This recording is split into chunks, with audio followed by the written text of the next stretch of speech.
आप सभी वैष्णवजन को श्री हरिवंशी श्री सद्गुरुदेव भगवान की जय हो। श्री वृंदावन धाम की जय हो। श्री वृंदावन के संत रसिक संतों प्रेमियों की भक्तों की जय हो। आज हम महाराज श्री की कृपा से, उनके श्री चरणों के बल से, श्री चरणों के आश्रय से, श्री भक्तमाल जी में से श्री जाम्बान जी का चरित्र कथा पढ़ने सुनने का और मनन और चिंतन कर अपने आचरण में उतारने का गुरु कृपा से प्रयास करेंगे। श्री जाम्बान जी। ऋषिराज जाम्बान ब्रह्मा जी के अंशावतार हैं। एक रूप से सृष्टि करते करते ही दूसरे रूप से भगवान की आराधना, सेवा एवं सहायता की जा सके, इसी भाव से जाम्बान जी के रूप में अवतीर्ण हुए थे।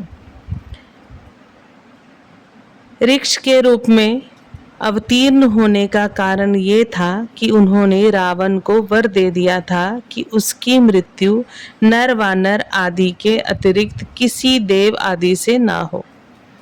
अब इसी रूप में रहकर राम जी की सहायता पहुंचाई जा सकती थी। जब भगवान विष्णु जी ने वामन का अवतार धारण कर बलि की यज्ञशाला में गमन किया और संकल्प लेने के बाद अपना विराट रूप प्रकट किया, तब उन्होंने उनके त्रिलोकी को नापते नापते इनकी 7 प्रदक्षिणा कर ली। फिर से श्रवण करें। जब भगवान विष्णु ने वामन का अवतार धारण कर बलि की यज्ञशाला में गमन किया और संकल्प लेने के बाद अपना विराट रूप प्रकट किया, तब इन्होंने अपने त्रिलोकी को नापते नापते इनकी 7 प्रदक्षिणा कर ली। इनकी इस अपूर्व शक्ति और साहस को देखकर बड़े बड़े मुनि और देवता इनकी प्रशंसा करने लगे। रामावतार में तो मानो ये भगवान के प्रधानमंत्री ही थे। सीता के अन्वेषण में ये हनुमान जी के साथ थे। सीता माता के अन्वेषण में ये हनुमान जी के साथ थे। और जब समुद्र पार जाने की किसी को हिम्मत ना पड़ी, तब इन्होंने हनुमान जी को इनकी शक्ति का स्मरण कराया और लंका में जाकर क्या करना चाहिए इस विषय में सम्मति दी। समय समय पर सलाह देने के अलावा ये लड़ते भी थे और लंका के युद्ध में इन्होंने बड़े बड़े राक्षसों का संहार भी किया। भगवान श्री राम के चरणों में इनका इतना प्रेम था कि उनके अयोध्या पहुंचने पर इन्होंने वहां से अपने घर जाना अस्वीकार कर दिया और हठ किया कि मैं आपके चरणों को छोड़कर प्रभु कहीं और नहीं जाऊंगा।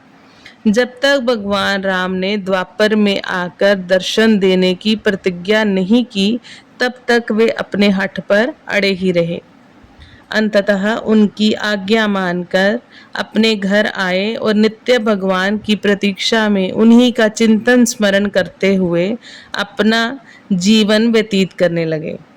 द्वापर युग में श्री कृष्णावतार हुआ। उस समय द्वारका के एक यदुवंशी सत्राजित ने सूर्य की उपासना कर स्यमंतक मणि प्राप्त की। एक दिन स्यमंतक मणि को पहनकर उसका छोटा भाई प्रसेन जंगल में गया हुआ था। वहां एक सिंह ने उसे मार डाला और मणि को छीन लिया। तत्पश्चात ऋक्षराज जाम्बान जी ने सिंह को मारकर वह मणि ले ली। इधर द्वारका में कानों कान ये बात फैलने लग गई कि श्री कृष्ण उस मणि को चाहते थे। उन्होंने ही प्रसेन को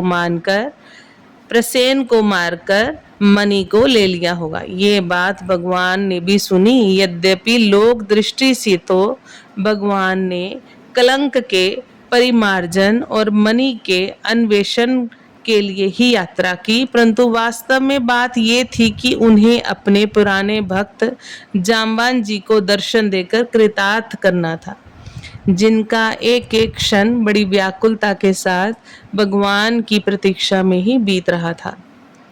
हाँ, तो भगवान कृष्ण जाम्बान के घर पहुंच गए। उस समय उनका पुत्र मणि के साथ खेलता हुआ पालने में झूल रहा था। अपरिचित मनुष्य को देखकर वह रोने लगा और मणि की ओर भगवान की दृष्टि देखकर उसकी धाई माँ चिल्ला उठी। जामवान जी आए, भगवान को इस रूप में नहीं पहचान सके। भगवान की कुछ ऐसी ही लीला थी। दोनों में बड़ा घमासान युद्ध हुआ। 27 दिन तक लगातार द्वंद्व युद्ध करते करते जब एक ने भी हार नहीं मानी, तब भगवान ने एक घूंसा लगाया, जिससे तुरंत जामवान जी का शरीर शिथिल पड़ गया और उनके मन में ये बात आई कि मेरे प्रभु के अतिरिक्त और किसी में ऐसी शक्ति नहीं है कि मुझे इस प्रकार पराजित कर सके। ये भावना उठते ही देखते हैं तो उनके सामने धनुष बाणधारी भगवान श्री रामचंद्र खड़े हैं। श्री रामचंद्र भगवान की जय हो। उन्होंने अपने इष्ट देव को साष्टांग नमस्कार करके स्तुति की, षोडशोपचार पूजा की और उपहार स्वरूप उस मणि के साथ अपनी कन्या जामवती जी का समर्पण कर दिया और इस प्रकार अपने जीवन और अपने सर्वस्व को भगवान जी के चरणों में चढ़ाकर जीवन का सच्चा लाभ लिया। वास्तव में प्रभु के चरणों में समर्पित हो जाना ही इस जीवन का परम और चरम लक्ष्य है। श्री जामवान जी की जय हो। ये कथा गुरु कृपा से हमने आज श्रवण की, पठन की और मनन और चिंतन करने का और अपने आचरण में उतारने का जो भी कथा में सूत्र आए हैं उनको हम अपने आचरण में उतारने का प्रयास करेंगे। बहुत ही सुंदर अनन्य भक्ति, प्रभु की इतनी प्रतीक्षा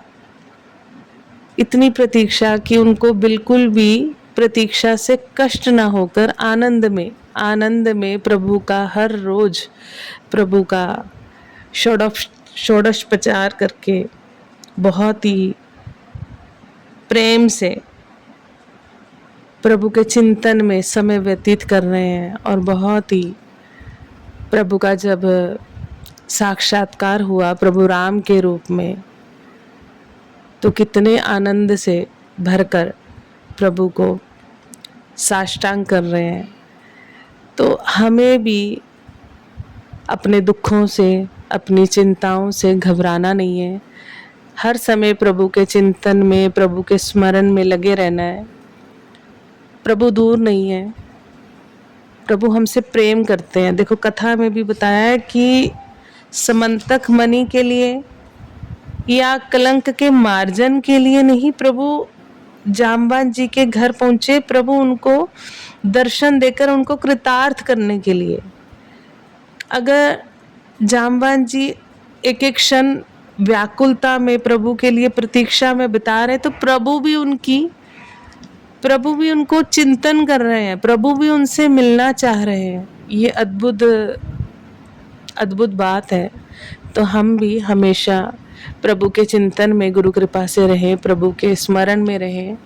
प्रभु हमसे मिलना चाहते, तभी हमें शरणागति प्रदान की, तभी हम प्रभु का नाम, उनका रूप, उनका चिंतन, उनकी कथा, उनकी लीला श्रवण कर पा रहे हैं, श्रवण कर अपने आचरण में उतार पाएंगे।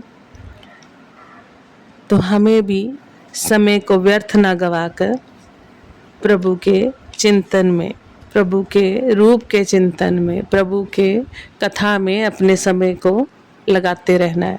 आप सभी वैष्णव जन को श्री हरिवंशी श्री सद्गुरुदेव भगवान की जय हो। जय जय श्री राधे श्याम।